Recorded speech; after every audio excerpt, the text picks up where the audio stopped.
So good morning, judges, students, and coach. We are the representative from OUHK. I'm Michelle, and they are my partners, Anita, Vincent, and Louis. Today, we are going to have a presentation on Lenovo. So here is the agenda of today. First of all, we will talk about the background information of Lenovo. And after that, we will talk about the strength and weakness of that company. And after that, we will discuss the challenges Lenovo is facing right now. And after knowing the challenges, we are going to discuss the strategy. And the strategy is divided into 3 parts.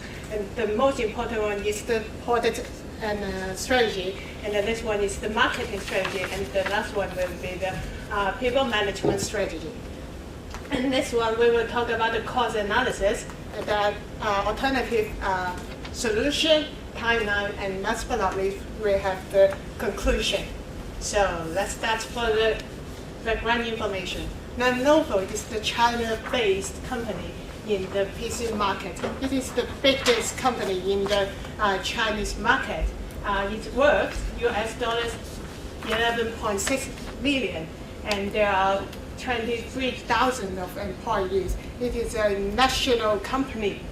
The major business of Lenovo is the smart connected devices, and mainly divided into a PC and a notebook.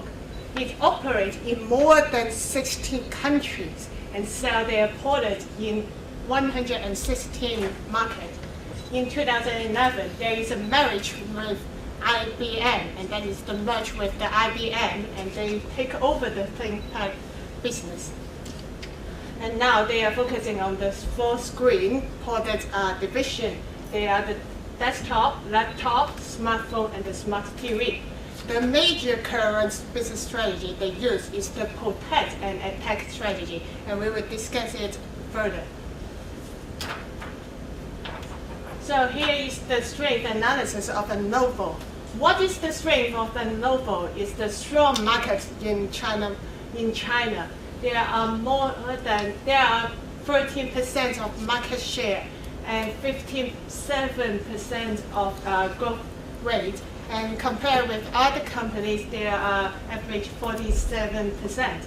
And Lenovo is enjoying some favorable subsidies from the Chinese government. And also, they have enjoyed the cost advantage because they have the in-house manufacturing, and they have the bulk manufacturing. Therefore, they have the cost advantage. And the third one is their successful vendor managed inventory model. Their inventory, because of this model, their inventory turnover is 0.5 days only, and it is a very, very fast product cycle for a company, and it encourages the product innovation within the Lenovo company, and because of the fast product cycle, it also enhances the volume of their product, and therefore they enjoy the economy of scale. And last but not least, they have the very strong distribution network. They have the merger and acquisition with other companies such as NEC in Japan, and therefore they can distribute their products very effectively. And so after knowing the strength of Lenovo, I will pass it to Anita to talk about the weakness of Lenovo. Thank you, Michelle. Let's talk about the business of Lenovo. The first one is about the brand name. It cannot be the top 100 brand, and the brand ranking in China are dropping. For 2010, it is on the 12th branding, and for 2012, it's about 15 branding. And the branding, if the company have a good branding, it can worth US 50 per machines. And the second one is about long market position in smartphone tablets. Lenovo mobile division bought in 2009, and it's only a short history and is immature technologies. And the third one of the weakness is about because Lenovo used merge and acquisitions for their position, so they depend on outsider for technologies. such as they merge with EMC, which provide network and chassis joint solution, and also and others is about Stoneware's US company, which provide cloud computing. And the fourth one is about competitors. Competitors in PC markets, they have Dell, HP, and also for the competitor in smartphone market, they have Apple's and Samsung. Also, we need to know about the charges of Lenovo. For the charges, the branding, because they have they do not have become the top 100 in global, so they have a charges on to build up their branding, and also they need to deal with some barriers such as taxations for foreign product, and for customer brand loyalties, and others because some people think that manufacturing product in China cannot provide a good quality, so there may have some problems about Chinese product. And other charges is about developing of new product into false screen by using product and tech charges. And the product charges, I will pass it to Vincent to introduce. Thanks, Anita. As mentioned by Anita, there are mainly two directions that we think Lenovo should pursue in the coming year. One is about branding, and the other is about the product things and also the current strategies used by Lenovo, whether it should be continued or not. For my part, I'll basically talk about the product one. I'll talk about whether Lenovo should or should not continue its current ways of doing business, and whether in what areas it should go in pursuit so that it can expand its business in the coming years. So basically, we do agree with the current protect and attack strategy. By means of protection, we have mentioned earlier by my colleagues, they have mentioned that Lenovo do enjoy some strengths in the current business. This includes like the high volume of production leads to a large volume production leads to a cost leadership. So basically, it's the first advantage. The second advantage is with the high volume and cost leadership, Lenovo is currently the dominant market player in China. So these are the two strengths. And the third strength is we are engaging with distributive networks outside China, like in Japan and also in Germany. This with like a good production and good distribution is the things we are trying to protect. But protection isn't the thing we're going to talk about today, because these are ongoing and we'll keep on pursuing these goals. My part talk about what new things we can do. And the new things is about product development and product targeting. As mentioned here, our major focus of Lenovo will be in the BRICS countries, like in Brazil, in Russia, in India, and of course China, which already have. Why these countries is basically because these three other countries matches the demographic conditions of China, and that's why our core competence can be gradually streamlined into these countries into development, and not like we have to make up so many new things in these countries. And as mentioned, we identified what are the customer needs of these four development countries. They're basically quite similar. They need to be fast and convenience devices, which also focus on security and family-oriented. Our especially focus here is family orientation, because as you can see in like US or UK in other European countries, most devices are very family-oriented. Like let's say iPhone or Apple products. That's why we believe that we should push our technology into these great countries, focusing on like those middle-class families or emerging middle class with these family features. So we should develop some features that can be applied to all products. I mean of all products, as mentioned earlier, is the full-screen products like in laptops, in PCs, also in smartphones and in TVs, in smart TVs. As mentioned, one of the major things is being family-oriented. We think that these four products actually can cope with the demands of different family members. Let's say maybe in home they will have a TV for the children to use, and maybe like for business person who have to travel around, they will need laptops and smartphones. So one of the major things is transfer of competence, and as Lenovo said, we have a good hardware development center. And so these are some of the features we think we should include in our new products, and they should be consistent, such that all the 4 categories of products all have these features for a synergistic purpose. Like we believe for fast and convenience, there should be a webcam in all this device and preloaded software. For securities, all these devices should have GPS. For being user-friendly, we should have a simple interface and an easy connection between all 4 devices. So basically, when we are transferring our core competence in PC manufacturing, we are moving all these advantages into other aspects of device, and this can share resources, and also by sharing resources, we can reduce our investment and push up the benefits. For the coming part, more on the marketing part, as mentioned earlier by this section, I'll pass to Louis and we'll talk about it. Thank you, Vincent. Besides, we apply the product strategy in order to attract different customers in the BRICS, which is the emerging market that we are targeting in the future. Another strategy that is more important is through the marketing strategies, as in the slide I mentioned, in order to attract more customers and to increase our global branding. As one of the weaknesses of Lenovo is the weakness of the branding outside China, because it is not a well-known brand in the global area. So the first strategy is to become a multinational corporation. The method that become a multinational corporation is to establish a headquarters, which can create a sense of prestige among our employees and create a sense of prestige among our customers. And the aim of building a headquarters for Lenovo is to create a landmarks for our brand, because as we all know that the importance to promote ourselves to overseas is to create a landmark that can memorize by customer, competitor, and even our business partner. So our headquarters will be set up in Beijing, which is the capital of China and also the origin of Lenovo. Another strategy is focused more on promotion.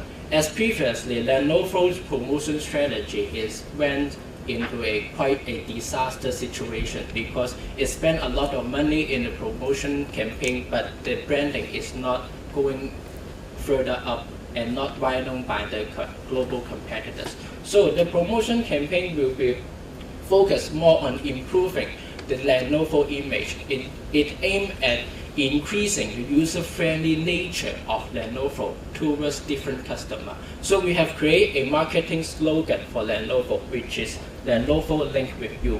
From the product features of Lenovo, the webcam, the GPS, the simple interface, these features are linked with different type of customer, especially for the business customer deal with different business.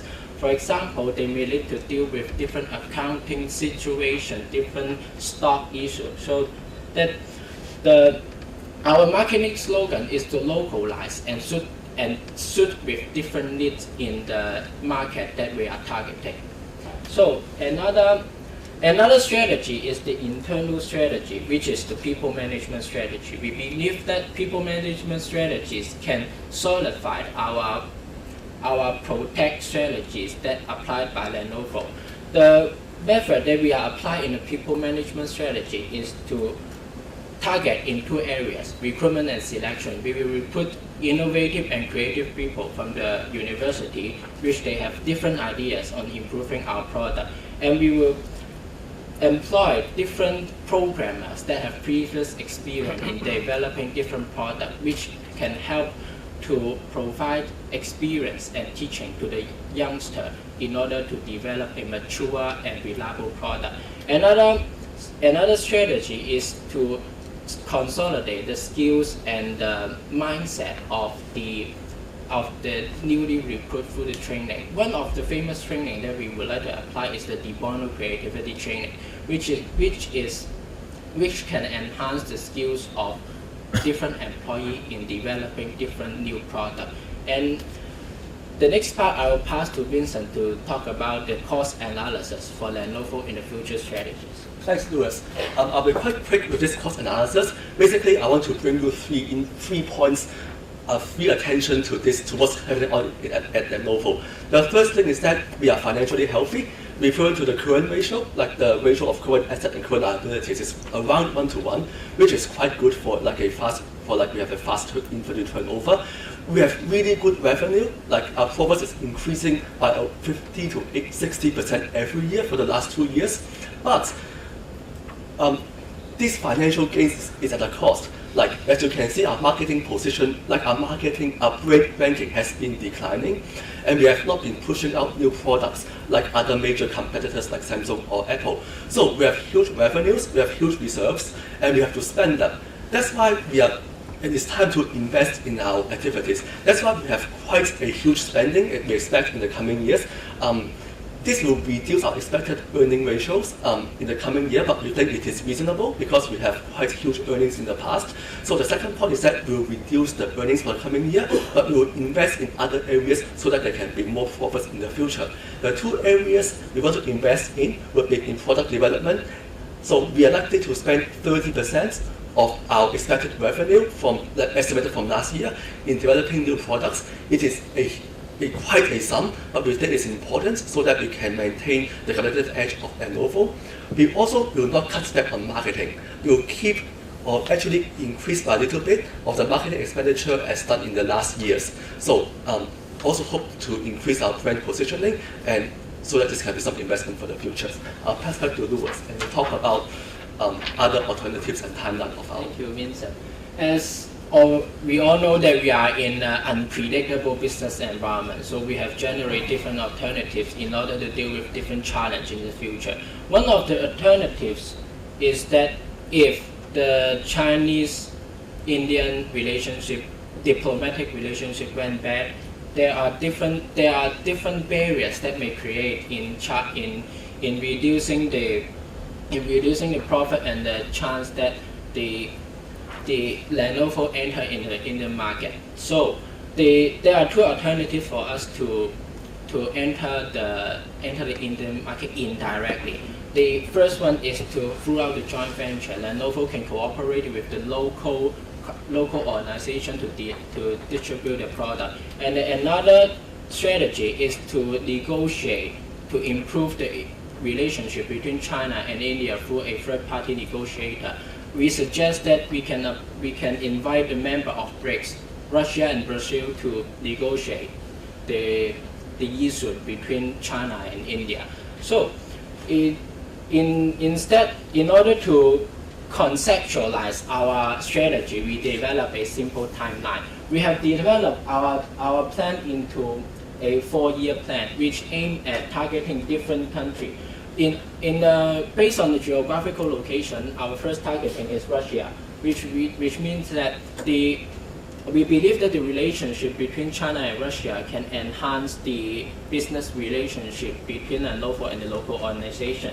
And the second one is India, which is southern part of China, and we believe that it is also a favorable location for Lenovo early entrance into the global market. The third one is Brazil, which is more overseas, that we believe that we need more time on planning, more time on organizing in order to enter the new market.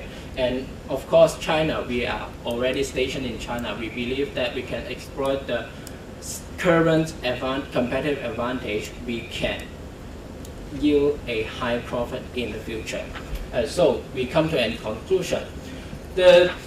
We believe that we can consolidate our current protect and attack strategy through our product new strategy in the future. And we believe that our rebranding campaign can improve our brand in the global basis instead of local basis in the future through our large investment. And thirdly, we believe that our new nature, new characteristic of our products can attract more customers in the future. And we believe that maintaining a diversified workforce is very important because it can improve our organization in performance and improve our development in product and the future entrance in the global market. This is the end of our presentation. Thank you.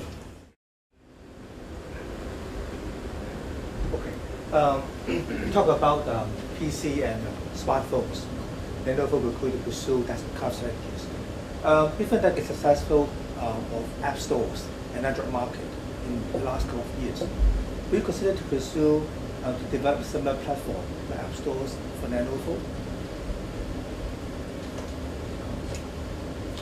Okay, thanks for your question.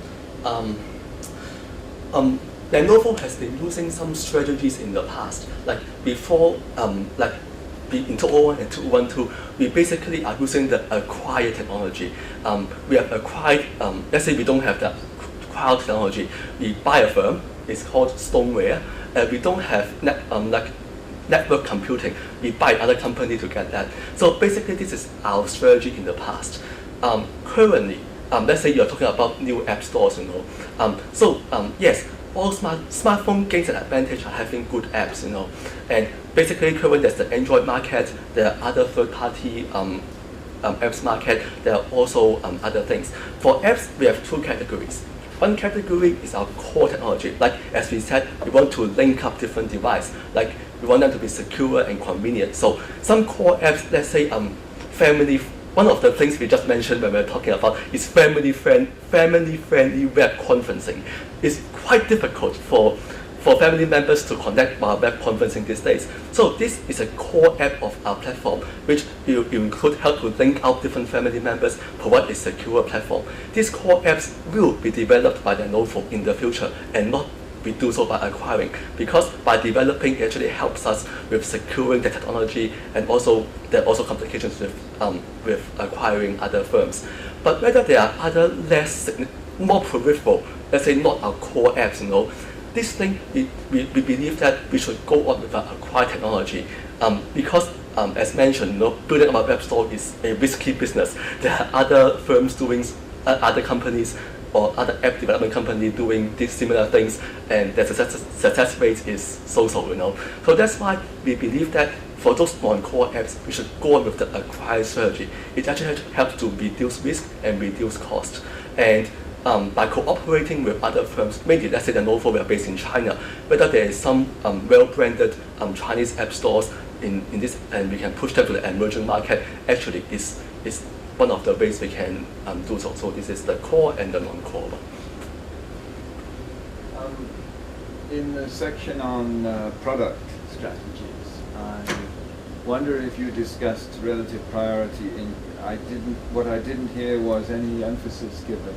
We have PCs, we have laptops, we have tablets, we have smartphones, we have televisions, smart TVs. But did you discuss at any point whether there would be an emphasis on one type of product or to increase market share, or to innovate, or to grow, or did you consider them all equal? Where are the key product growth?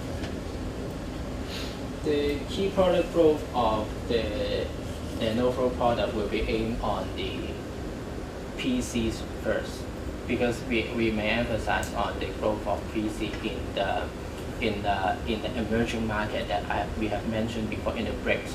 We believe that the reason that we emphasize on the market growth of personal computer, it is because of the current competitive advantage and the current experience of Lenovo in the PC markets.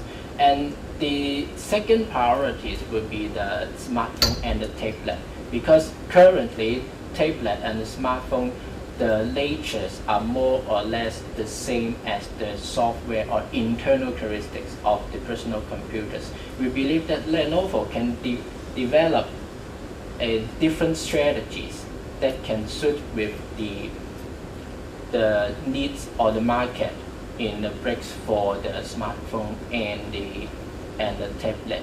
And the last product would be the television, or maybe smart TV in the future, because it is a more new product or new challenges that Lenovo face.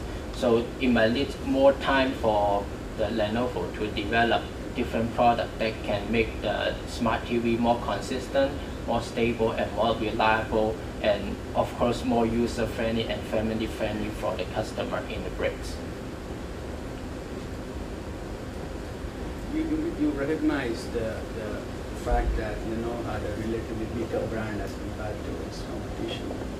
So in terms of your strategy, what was the strategy that you would adopt to enhance the brand value of Lenovo? Can I add a supplementary? Yes. Very related. As you said, that one of the brand enhancements was to strongly identify your headquarters with Beijing. Yes. But some people see that one of the brand problems of Lenovo is it's identified as Chinese and therefore, a kind of very functional but not very innovative, but more of a copier than a follower. So, in answering my colleague's question, could you also explain why you think headquartering in Beijing will actually enhance?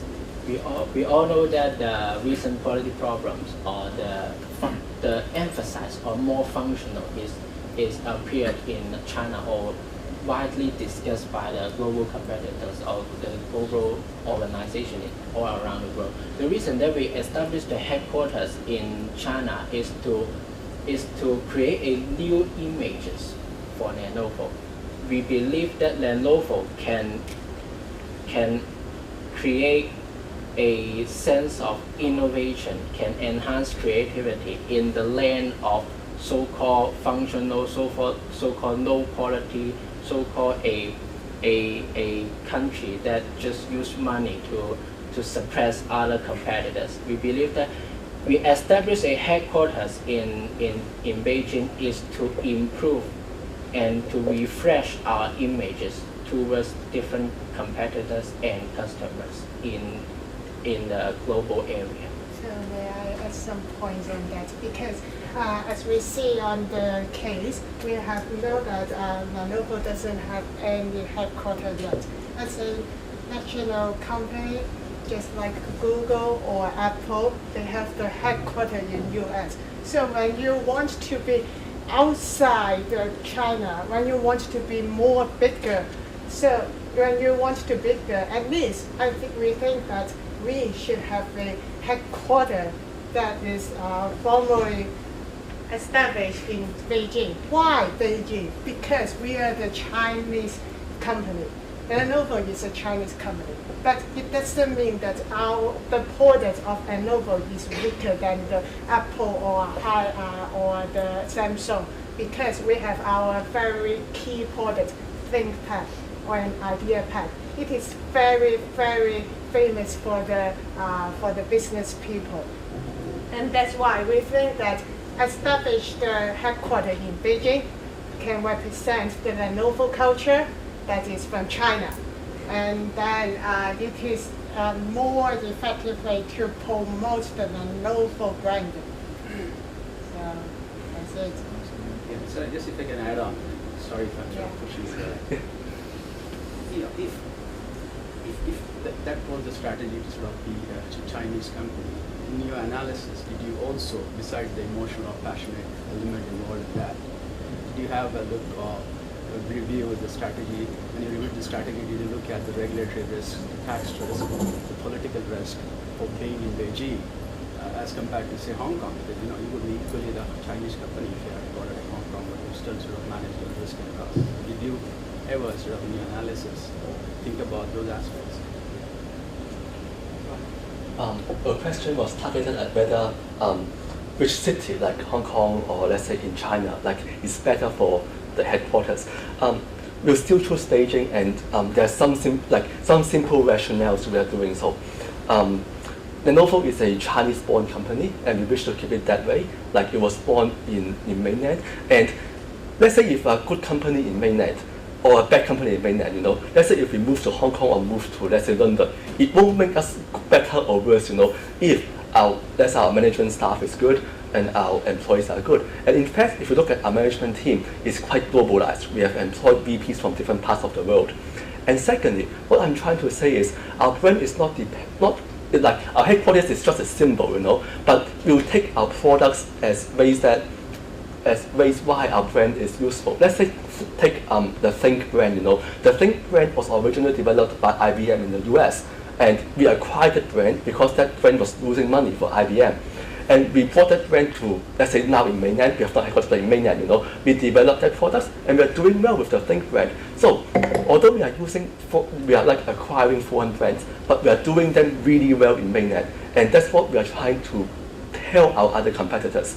And And the third point I'm trying to say is like, let's say in Europe, or let's say in London, or let's say in Europe, in states like Silicon Valley, they already have many established brands. Let's say for Apple or IBM or London, there are other, I think, research in motion, like BlackBerry is based in England. What I'm trying to say is, we better be the best brand in the country, other than be just one brand in a developed country. So let's say we are the best brand in China. That's actually, and we're not like yes, our market consists of Europe and let's say the States, but we are trying to go into the BRICS market. And in the BRICS market, some of them, I'm not trying to say all, but some of them are quite resistant towards Western technologies, as like let's say the Western people have conquered them in the past, with them colonies. But China is more harmonious in the past, So that's why we have wars, of course, but not conquered them yet. So that's why in China actually it's easy to go there. So that's one of the three things we also consider when thinking about this issue.